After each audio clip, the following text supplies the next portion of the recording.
This will be a fairly brief commentary on skill-based matchmaking, or engagement-optimized matchmaking, as some call it. The arguments surrounding it, both deriding and defending it, and fundamentally what I take to be the issue with systems like this, what I think is lost that was present in older systems. I've stuck some gameplay in the background that isn't necessarily related, credit to the player down below. Broadly, critics of these systems find that it punishes those that perform better or above average, and flattens the natural highs and lows you get with more random matchmaking into a single note, sweatier experience where everyone is at about the same level and everyone's playing the meta. Proponents will counter that the critics really just want to stomp below average players, and that the fairest, best matches are between players of equal skill. Some also point out that it's possible that matches are sweatier now not because of SBMM, but because the skill floor at all levels of play has increased. Players have collectively gotten better over 10 to 15 years of playing shooters, or anything else.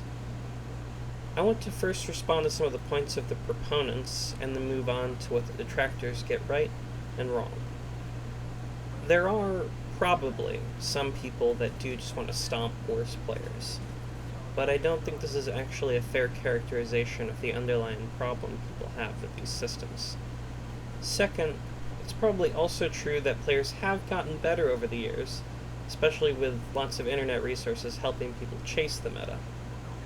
But I don't think that factor is sufficient in explaining what we see in games like Modern Warfare 2019, other Call of Duties, or Halo Infinite, so it's mostly irrelevant to the discussion.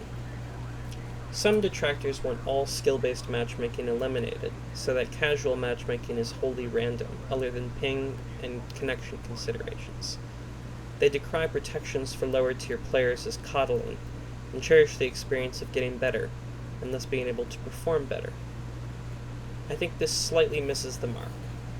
For one, older Call of Duty games always had some SBMM.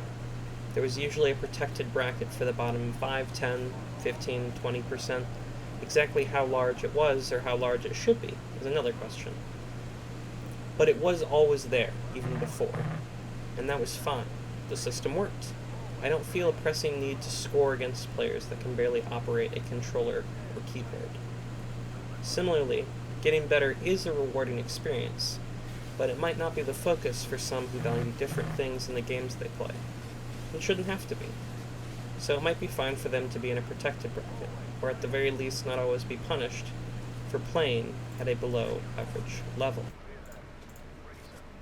But if what we're really after then is a return to the prior system, where the top 80% were mixed together in a random pool, what about that large, varied pool is so worth preserving, and what makes it preferable to a highly selective, responsive, true skill or ELO-like system? It's right there in the description.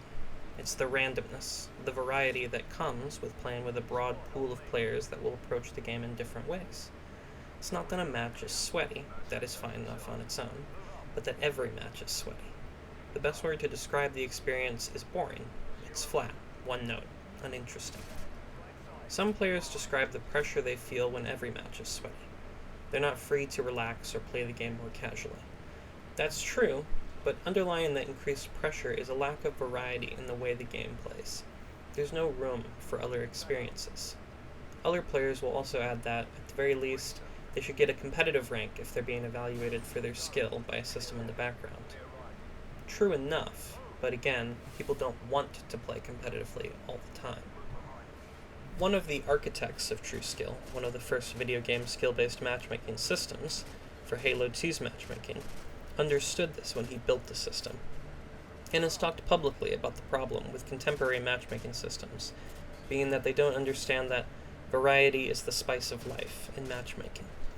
It's not just that we want to be able to relax at some matches, to not worry about the meta, or to do fairly well without trying super hard. Players want a bit of everything. The game will feel like a broader, more fun, and varied experience if it's possible to experience the full range of playstyles and skill levels, highly tailoring the experience, either to perfectly match people's skill, or optimizing for engagement by rewarding and punishing players with easier or harder matches respectively to keep them hooked. precludes and gets in the way of the casual matchmaking experience people actually want. I'm sure there's a middle ground to satisfy corporate suits that want to keep people hooked, or want to prevent new players from easily getting discouraged, and just using a protected bracket of some size seems fine for that. I'm sure there's data about these systems that supports their use, but the large group of players that are roughly average or better find the experience these systems create to be exhausting. So, I'd encourage devs and executives to find some middle ground, because bringing in new players is important for a series' longevity, and, of course, profits. But longtime players and content creators also contribute to keeping your games alive and exciting interest, and the status quo won't work. Thanks for listening.